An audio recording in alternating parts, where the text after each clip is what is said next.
Assalamualaikum warahmatullahi wabarakatuh. Yang terhormat, Bismillahirrahmanirrahim. Alhamdulillahirabbil alamin. Wassalatu wassalamu ala sayyidina Muhammadin wa ala alihi washabihi ajmain, amma ba'du. Yang terhormat Ustadzah Khairlina selaku pemampu mata kuliah metode penelitian Al-Quran dan tafsir, dan yang kami hormati kawan-kawan mahasiswa STAI Al-Azhar kelas jurusan ilmu Al-Quran dan tafsir yang berbahagia. Hari ini kami dari kelompok yang pertama adalah kawan saya Hadijah Mukti Rahmayanti dan saya sendiri Haniatus Sofia. Kami hari ini ingin menyampaikan tentang metode penelitian kualitatif. Baik, yang pertama adalah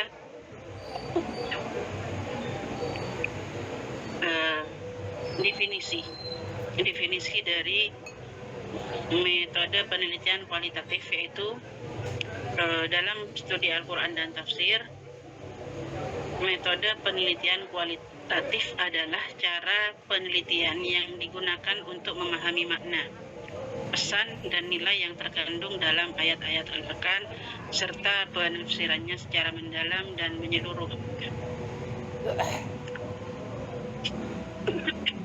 Penelitian ini tidak menggunakan angka atau perhitungan statistik, tetapi berfokus pada pemahaman isi teks melalui penelaahan konteks bahasa, sejarah turunnya ayat atau asbabun nuzul, dan pandangan para mufasir.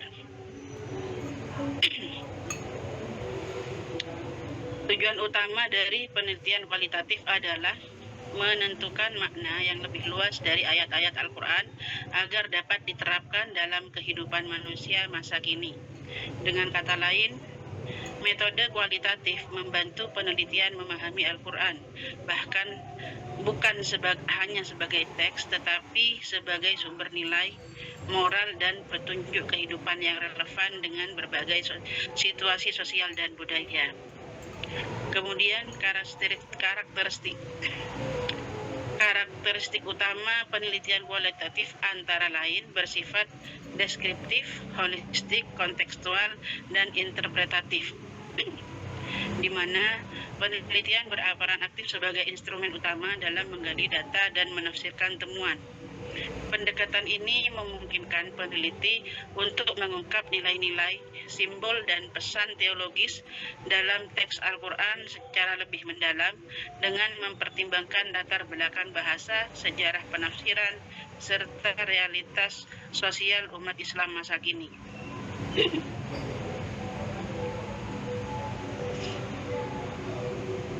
Langkah-langkah penelitian kualitatif. Yang pertama, menentukan fenomena atau tema yang akan dikaji dari Al-Quran. Yang kedua, menetapkan pendekatan dan jenis penelitian. Kemudian yang ketiga, penumpulan data. Yang keempat, analisis data dan penafsiran interpretasi kontekstual dan penarikan makna. Terus kemudian yang keenam adalah penyusunan kesimpulan dan implikasi. Untuk selanjutnya akan disampaikan oleh kawan saya, sahabat Hadijah Mukti Rahmayanti. Padanya kami persilahkan.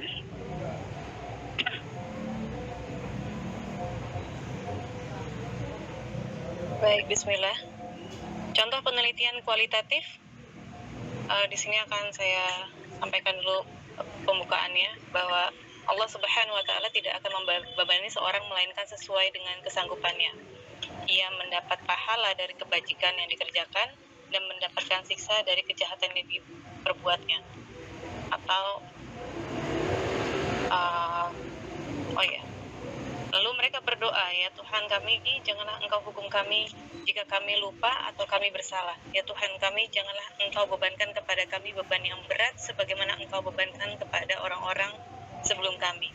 Ya Tuhan kami, janganlah Engkau pikulkan kepada kami apa yang tidak sanggup kami memikulnya. Maafkanlah kami, ampunilah kami, dan rahmatilah kami. Engkau penolong kami, maka tolonglah kami terhadap kaum kafir. Terdapat di surah Al-Baqarah ayat 2, surah kedua ayat ke-280. Mohon maaf saya tidak mencantumkan lafadznya karena takutnya terlalu panjang dan maaf kurang maksimal. Dari tafsir yang disampaikan tadi di surah Al-Baqarah ayat 286, jika dilihat dari teknik meneliti secara kualitatif, maka ayat ini ditelaah secara deskriptif, interpretatif dengan menekankan aspek teologis dan psikologis spiritual yang terkandung dalam teks. Data yang dikumpulkan melalui analisis tafsir klasik dan modern seperti tafsir Ibnu Katsir, tafsir Al-Maraghi, dan tafsir Al-Misbah. Hanya dari segi hukum taklifi atau beban syariat, tetapi juga perspektif psikologi religius bagaimana ayat ini membentuk kesadaran manusia tentang batas kemampuan diri dan konsep rahmat Allah dalam menghadapi ujian hidup.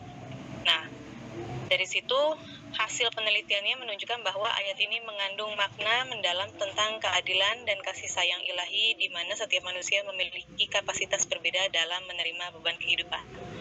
Itu salah satu contoh mengambil salah satu ayat dari Al-Quran kemudian diteliti secara kualitatif. Lalu contoh lainnya yang lebih spesifik saya coba sampaikan karena belum cukup untuk ditampilkan di layar slide. Sudah kami tuliskan di PDF di makalah. Ada beberapa contoh karakteristik penelitian kajian Al-Quran dan tafsir yang mengandalkan data numerik, analisis bahasa, konteks sejarah, dan hasil dari pemikiran para mufasir. Ya, misalnya kita ambil contoh di surah Al-Anbiya ayat 107. Di situ ayatnya berbunyi tentang wa ma arsalnaka ila rahmatan lil alamin, yang artinya dan tidaklah kami mengutus engkau Rasulullah Muhammad melainkan sebagai rahmat bagi seluruh alam. Dalam penelitian ini, kalau berdasarkan data numerik yang digunakan untuk menghitung frekuensi ya, berapa kali kata rahmah itu muncul di dalam Al-Quran, khususnya dalam berbagai konteks ayat ya. Yang kita fokuskan di surah Al-Anbiya, di situ tercatat lebih dari 80 kali di berbagai konteks ayat. Pendekatan analisis bahasa linguistik Qur'ani, kemudian menelusuri kata rahmat, kata yarham, dan kata rahim, kan maknanya sama-sama dari kata rahmah, yang maknanya kasih sayang, kelembutan, dan perlindungan, serta hubungannya dengan salah satu nama Allah, Ar-Rahman dan Ar-Rahim. Nah, itu kalau dari berapa jumlah kata rahmah konteks beberapa ayat. Kalau dari segi konteks sejarah atau asbabun nuzul, ayat ini diturunkan menegaskan misi kenabian Rasulullah SAW sebagai pembawa rahmat yang universal untuk seluruh alam, bukan hanya untuk kaum tertentu. Jadi pemikiran para mufasir seperti Al-Tabari dan Al-Qurtubi, kalau yang Indonesia Quraisy Shihab, menafsirkan rahmatan lil alamin ini sebagai manifestasi kasih sayang Allah Subhanahu wa taala yang diwujudkan melalui ajaran Islam untuk menegakkan keadilan, kebaikan, dan keseimbangan hidup. Sehingga penelitian semacam ini bersifat memadukan unsur kuantitatif ya. Ada numeriknya, tapi juga ada kualitatifnya, analisis, tafsir, dan bahasa. Hasilnya tidak hanya memberikan pemahaman ilmiah tentang makna rahmah dalam struktur Al-Quran, ada kata rahmah gitu dalam struktur Al-Quran, tapi juga relevan dengan sosialnya, mengajarkan nilai kasih sayang, toleransinya, kepeduliannya gitu. Dan jadinya kalau misalnya dilihat dari bagaimana teks suci dapat dikaji secara ilmiah, historis, dan kontekstual, nah itu adalah cara peneliti melalui metode kualitatif. Kemudian contoh-contoh lainnya saya coba sampaikan juga. Nanti nanti teman-teman bisa lihat lagi, sudah ada di makalah juga contohnya teknik-teknik dan langkah-langkah untuk lebih detail bagaimana cara mengkaji teks Al-Quran dalam kajian teks Al-Quran dan tafsir mulai dari tahap awal hingga hasil akhirnya. Kemudian kita lanjut saja ke bagian siapa yang menggunakan penelitian kualitatif. Temuan dari penelitian seperti ini sering dimanfaatkan oleh akademisi, dosen, mahasiswa, peneliti keislaman, dan lembaga pendidikan Islam sebagai dasar pengembangan ilmu tafsir, studi Islam, serta pendidikan karakter berbasis Al-Quran. Selain itu, hasil penelitian ini juga bermanfaat bagi dai pendidik dan praktisi sosial untuk merumuskan solusi terhadap berbagai persoalan masyarakat seperti masalah moral, pendidikan, spiritual yang merujuk ajaran Al-Quran yang ditafsirkan secara suatu masalah dengan merujuk Al-Quran dan tafsirnya umumnya digunakan untuk memperdalam pemahaman terhadap nilai-nilai Islam, terhadap lebih banyak ke hukum syariat, dan akhirnya menemukan relevansinya relate gak ya sama kehidupan manusia modern yang kebutuhannya sekarang ini mulai banyak dan beragam. Terus temuan dari penelitian seperti ini kan memang sering dimanfaatkan oleh akademisi. Nah itu kalau dilihat lagi dari beberapa buku yang diambil, itu ternyata penelitian kualitatif itu di bidang Al-Quran dan tafsir tidak hanya memperkaya hasanah keilmuan Islam aja, tapi memang juga untuk juga membantu menjembatani pemahaman antara teks dan wahyu dan realitas kehidupan umat manusia, juga kebutuhan untuk menegakkan hukum. Biasanya orang-orang butuh dalil yang pasti untuk menentukan solusi dari suatu masalah, dan kadang-kadang bingung bagaimana kalau misalnya cuma menukil-nukil aja, maka penelitian kualitatif adalah salah satu jalan keluar untuk bisa lebih relate atau lebih logis lah ya, untuk bisa menentukan solusi yang akan diambil. Kemudian kesimpulannya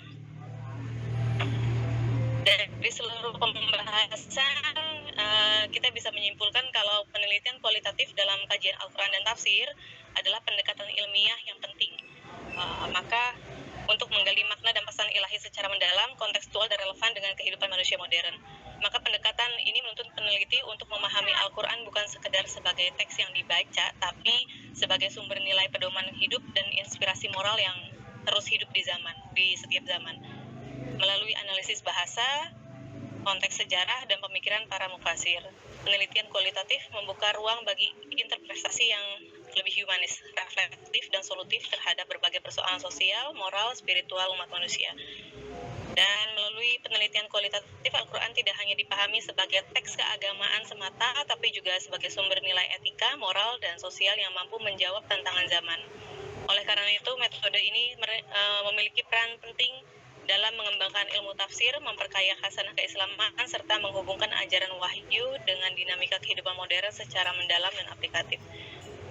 Demikian yang bisa kami sampaikan dari presentasi mengenai metode penelitian kualitatif pada Al-Quran dan tafsir, kajian Al-Quran dan tafsir. Kurang lebihnya kami mohon maaf. Semoga makalah yang dan presentasi yang hari ini kami sampaikan bisa menjadi langkah awal untuk kita lebih banyak mempelajari bagaimana caranya mempelajari Al-Quran dengan metode kualitatif. Insya Allah teman-teman kalau misalnya ada yang mau menambahkan atau mau merevisi apa yang kami sampaikan dengan lebih, insya Allah pemahaman yang lebih luas ya, kami persilahkan. Untuk pertanyaan insya Allah dicoba. Halo, apakah sudah selesai? Terima kasih. Assalamualaikum warahmatullahi wabarakatuh. Waalaikumsalam.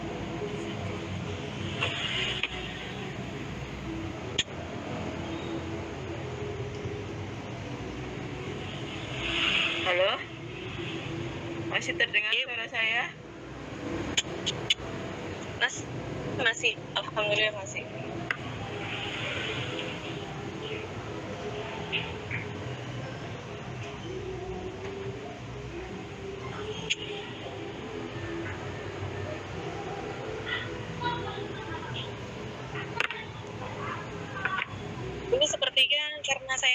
menggunakan handphone, saya izin untuk lepas berbagi layarnya nggih. Nanti bisa dicek di grup, ada makalah dan ada juga Pipit udah kirimkan. Halo, Monggo. tes. Terdengar suara saya?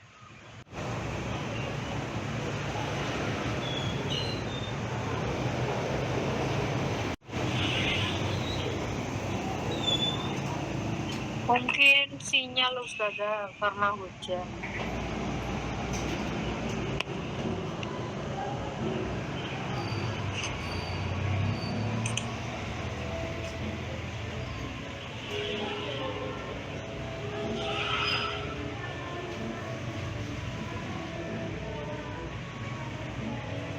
Halo? Monggo Ustazah. Kedengeran kok Ustazah.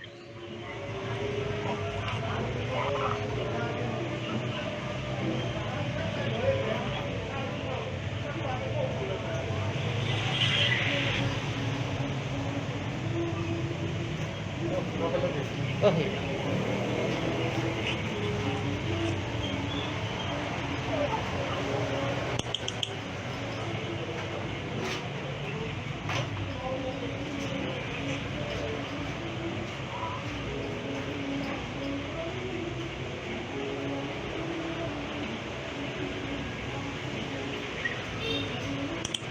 Halo, tes Mbak Khadijah.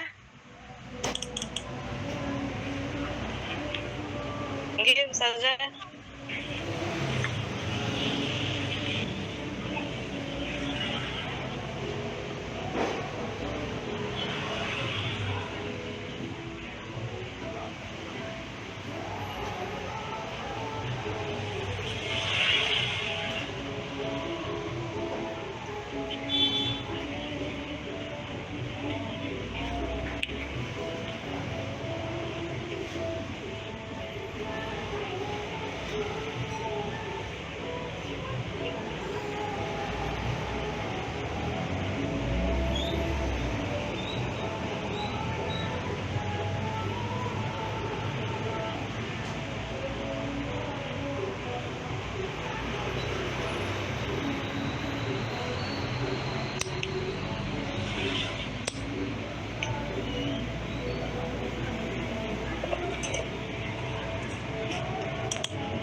Izin bertanya ya Pak Khadijah. Nggih monggo Ibu. Kalau metode penelitian secara dengan metode penelitian kualitatif pada umumnya apa bedanya ya? Konteksnya untuk Al-Qur'an tafsir atau untuk metode kualitatif? Secara umum. Secara umum, kalau secara teknis yang saya baca dari beberapa referensi ini sih sama, Bu. Jadi mencari datanya dulu, langkah-langkahnya.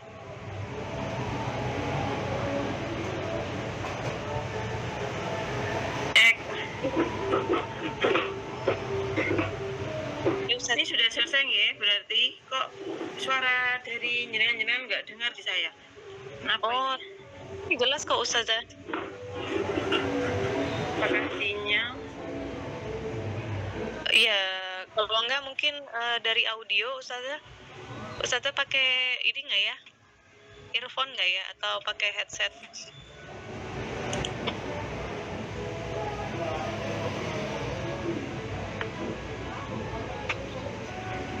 Baik, kalau memang sudah selesai, monggo kalau ada yang ingin ditanyakan terkait metodologi kualitatif. Oke Ustazah, tadi ada pertanyaan dari Ibu Maulida, apakah penelitian kualitatif itu secara teknis sama Atau bisa diulang Bu Maulidah? Kayaknya Takutnya nyusun bahasanya. bisa nyambung ini gimana ini. Coba saya keluar dulu ya. Saya masuk lagi.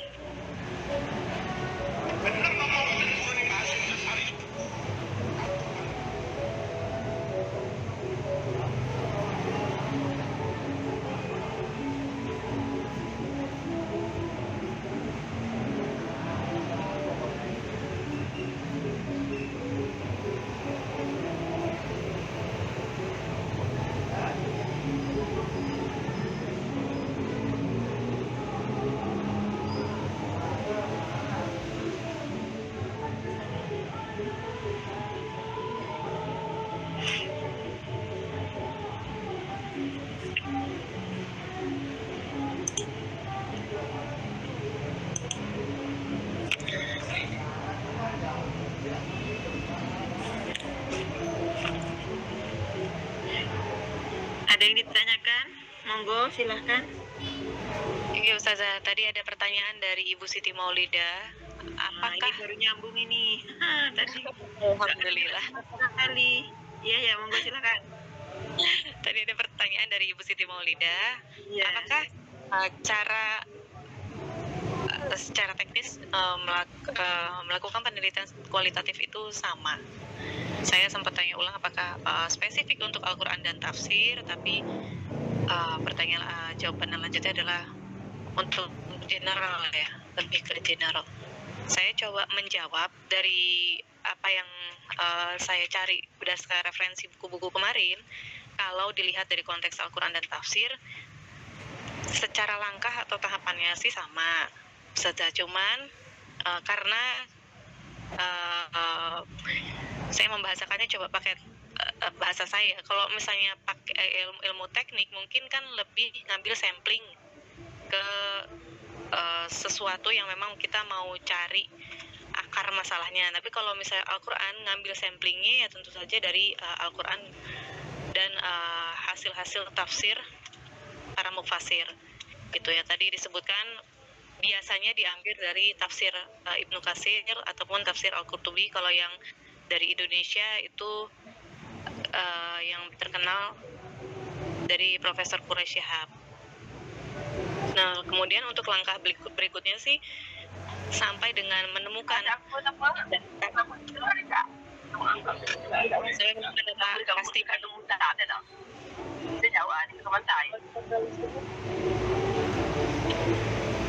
bagaimana? Jadi kalau dari saya pribadi, insya Allah secara langkah untuk melakukan penelitian kualitatif itu sama. Demikian. Hanya saya beda di sampling, beda di mana kita ngambil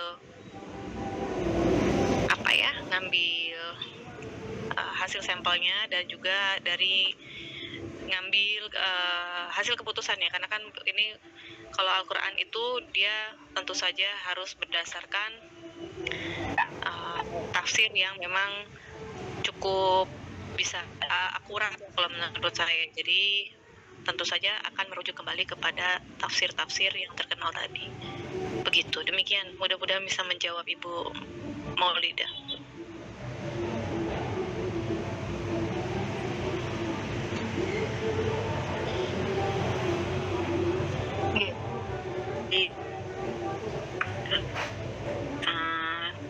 Terkait kualitatif, memang dalam penelitian mengetahui kalau kualitatif itu dibagi dua. Yang pertama yaitu fenomenologis, yang kedua yaitu secara bahasa. Kalau fenomenologis biasanya kita mencari makna di balik peristiwa. Kalau secara bahasa kita mencari makna di balik teks atau kalimat atau juga naskah juga bisa. Jadi kalau ditarik secara general atau secara umum ya kurang lebih sama, cuma nanti ceknya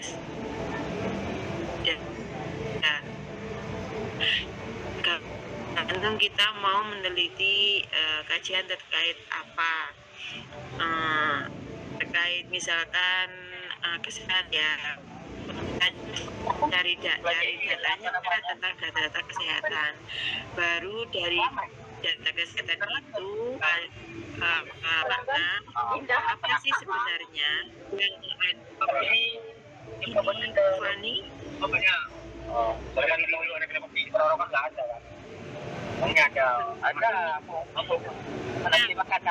itu ya. Nah, oke.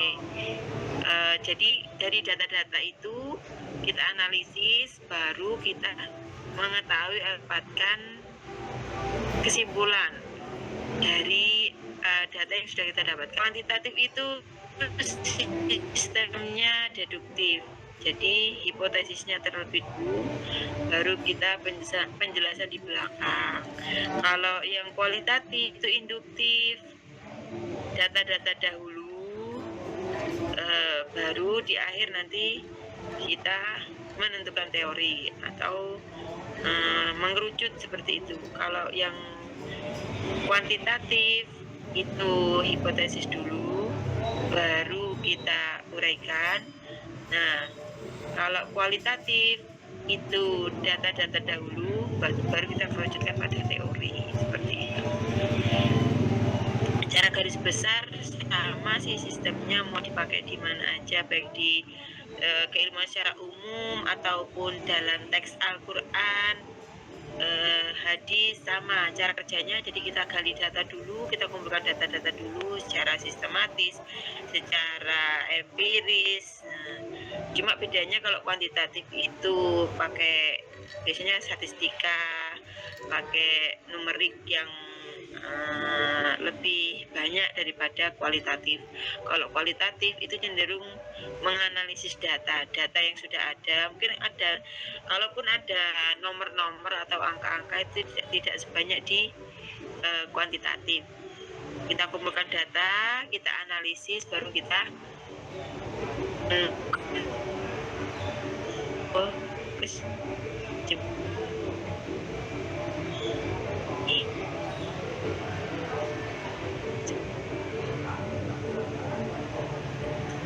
kalau itu kita hati.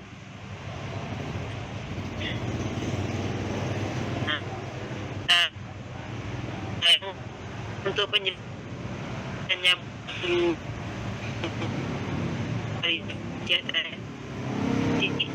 sudah bagus, karena sudah disertai dengan contoh langsung real dari penjelasan dari ayat-ayat Al-Quran. Jadi kalau secara bahasa pihak Al-Quran dan tafsir itu biasanya tematis. Contohnya tadi kayak ayat surat apa? Nah, itu bisa dikaji secara bahasa kualitatif, tapi dari sini nanti bisa tidak hanya sebatas bahasa secara umum. Nanti genetiknya, semiotik, linguistik, ataupun semantiknya. Nanti cara sistem kerjanya tergantung keilmuan masing-masing. Hermeneutik bagaimana, semantik bagaimana, semiotik bagaimana, seperti itu. Kalau bahasa secara umum mungkin kita hanya melihat makna muratifnya atau kesamaan, mungkin asbabun nuzulnya, makna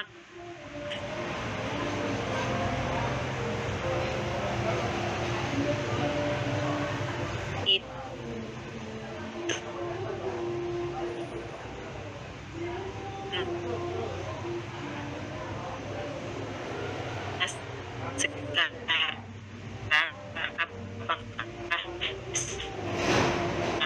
seperti itu.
Ustazah keluar sepertinya.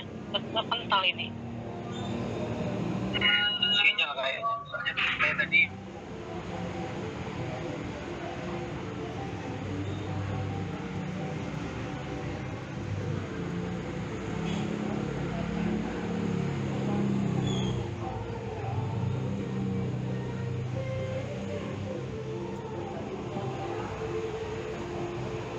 Oh, masih ada ini di sini, tapi nggak ada suara.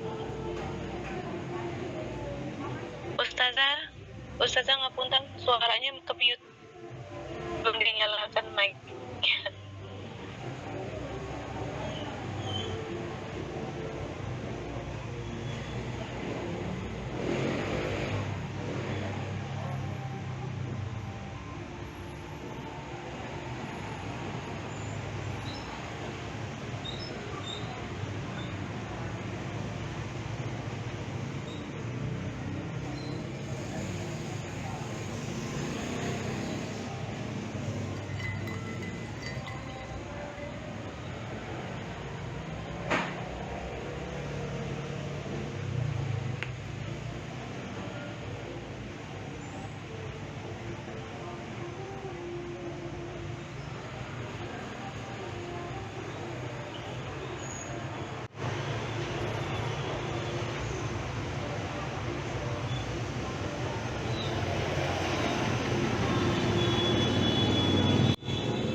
Dengar tadi yang politik fenomenologi sama yang Iya. kalau yang bahasa itu makna dibalik teks atau bisa juga kalimat, karena di teks itu tidak hanya teks Al-Quran, bisa teks syair, bisa teks sejarah, tergantung nanti kualitatifnya mau ditarik ke ranah apa, seperti itu.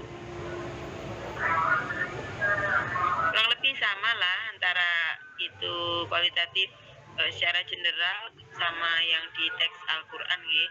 Kurang lebih sama, tinggal nanti perbedaannya objek kajiannya saja. Ada pertanyaan lain, monggo silahkan.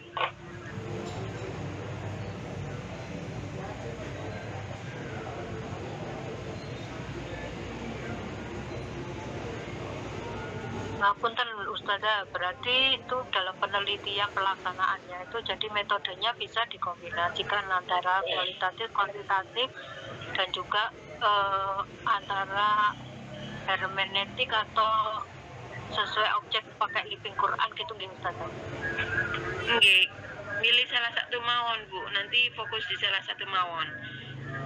Misalkan fokus di kualitatif yang fenomenologis tadi kan bisa living Quran tadi. Bisa yang bahasa bisa pilih hermeneutik atau semantik, nanti kan soalnya cara kerjanya beda-beda, sehingga milih salah satu mawon. Berarti tergantung objeknya yang diteliti gitu nggih Ustazah? Nggih, tergantung objeknya. Kalau Al-Quran, kalau Al-Quran tapi dari segi teksnya Bu Maulidah bisa memilih semantik, hermeneutik, atau kajian bahasa secara umum nggak masalah, kajian tematis secara umum, kajian bahasa tematis secara umum nggak masalah. Tapi kalau yang mau fenomenologis, nah itu kita meneliti teks, akan tetapi di luar teks itu sendiri. Contohnya seperti ini, kita melihat sosio yang mengitari teks itu. Contohnya fenomenologis. Fenomenologis itu apa? Bagaimana teks itu hidup di tengah-tengah masyarakat. Nah, itu bisa kajian living Quran. Nah, seperti itu. Jadi tergantung kita mau arahkan kemana. Ngoten Bu Maulidah. Nggih, paham Ustazah. Nggih. Kemarin saya angen-angen lagi, kalau bikin artikel nanti harus selesai. sepertinya nanti berat. Nah, UASnya saya niatkan bikin proposal saja. Gimana kalau menurut jenengan? Bikin proposal sepertinya lebih ringan, bab 1.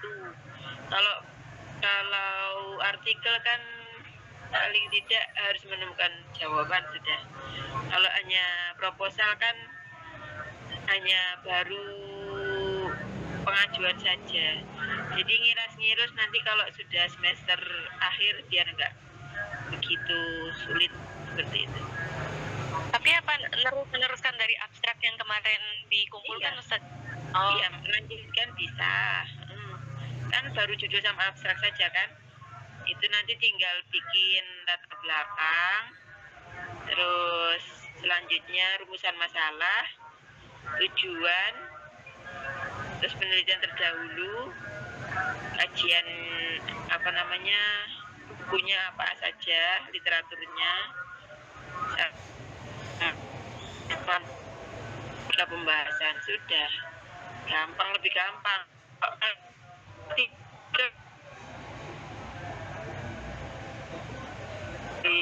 Harus ada jawaban lebih sulit.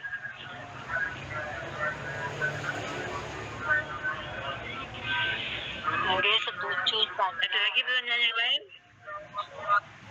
Oke, ini lebih gampang Bu, biar jenengan ada ide paling nggak ketika mau mengajukan judul nanti di akhir juga sudah bergambaran. Kita ini yang belum dibahas apa mawon judulnya?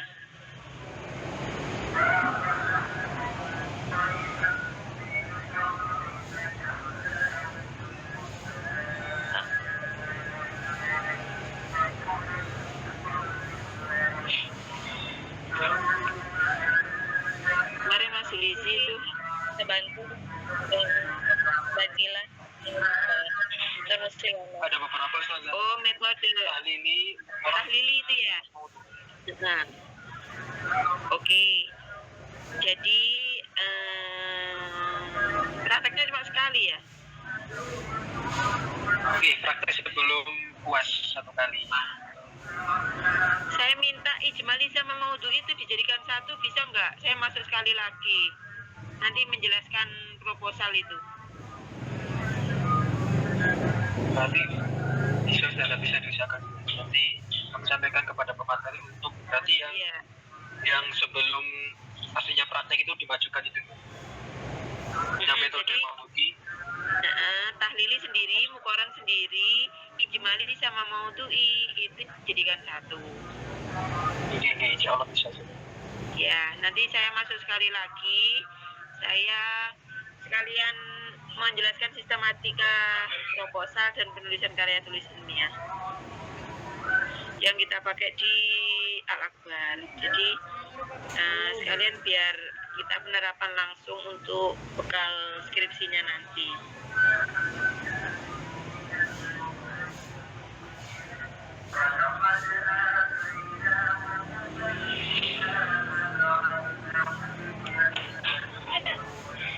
Lalu ada lagi yang ditanyakan terkait kualitatif.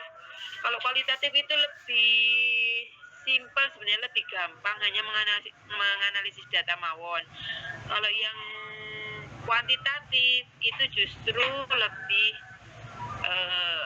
lebih kompleks, lebih kalau saya sih lebih ribet karena harus pakai sampling, pakai angket, pakai prosentase, bahkan untuk penghitungannya itu ada aplikasinya juga ada, namanya SPSS. Jadi kita ngambil populasi dulu, nanti mau meneliti di mana, misalkan di sekolah mana atau di pondok mana, itu harus ngambil berapa sampel, itu harus berapa orang yang kita teliti. Nanti kita masukkan datanya itu ke salah satu aplikasinya, itu SPSS namanya. Nah di situ nanti ada penghitungan sendiri seperti itu. Sebenarnya cara penghitungannya itu menggunakan aplikasi cepat, cuma yaitu ada populasi, sampel, angket, pakai gitu-gitulah. Kalau yang kualitatif kan hanya mengumpulkan data, dianalisis, sudah.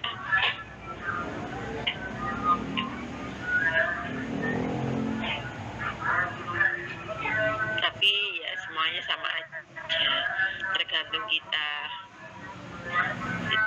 penelitiannya ada di mana. Kalau kita ngambil pendidikan ataupun ngambil ekonomi syariah, ya kita mau nggak mau pakai kuantitatif. Tapi kalau di jurusan IAT kita pakainya kualitatif.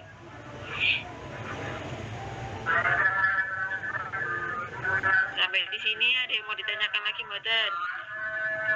Monggo teman-teman, kali ada yang mau ditanyakan atau masih kurang jelas dari apa yang kita utarakan. Kalau sebentar lagi mau mendekati skrip seperti ini. Iya, kalau memang sudah tidak ada, mungkin bisa kita selesaikan ya. Jadi ini siapa yang izin?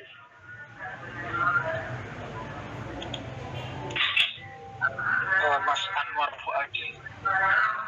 Mas Anwar tadi yang ngapain tadi? Ada acara. Oh, ada acara, ya. Siap. Sama tadi ada yang sakit, itu siapa ya tuh? Mbak Hani, terus Sofia. Mas bisa hadir.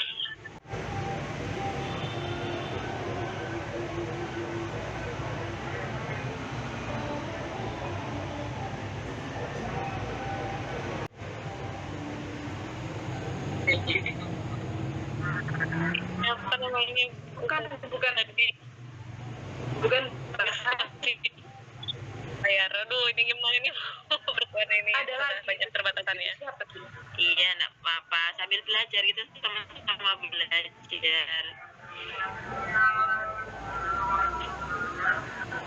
Jadi kalau dalam dunia tafsir, memang dunia Quran tafsir ya. Jadi kalau untuk mengetahui makna secara keseluruhan, kita memang harus cari dulu ayat-ayat yang mengandung kata yang kita cari tadi, dikumpulkan dulu, kita bikin tabel. Misalkan kita bahas tentang nikah, ataupun mar'ah, imro'ah, nah itu kita cari ayat yang atau nisa lah ya. Nah,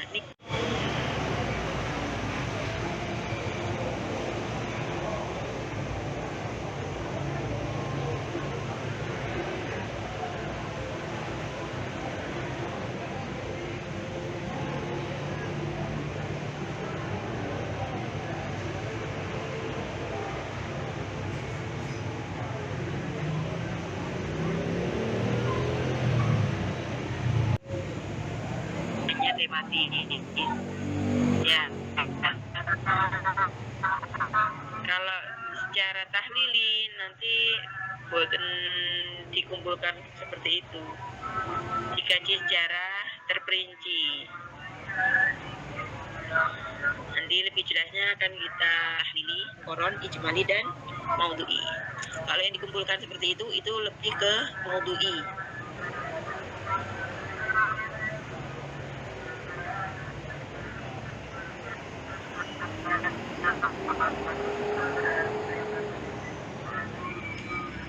Sampun ya, siapa lagi yang bertanya? Sudah nggak ada ini ya. Kalau bicara sudah tidak. Oke. Saya ucapkan terima kasih buat presentator pada hari ini. Semoga apa yang kita pelajari pada sore hari ini memberikan manfaat untuk kita ke depannya dan bisa istiqomah belajar, dan juga nanti di akhir studi kita dimudahkan dan dilancarkan dalam penyelesaian tugas akhir ya. Amin amin ya rabbal alamin. Sebelumnya kita tutup dengan kafaratul majlis. Subhanakallahumma wa bihamdika nasyhadu alla ilaha illa anta nastaghfiruka wa natubu ilaik. Wabillahi taufiq wal hidayah wa ridhal inayah. Wassalamualaikum warahmatullahi wabarakatuh. Waalaikumsalam.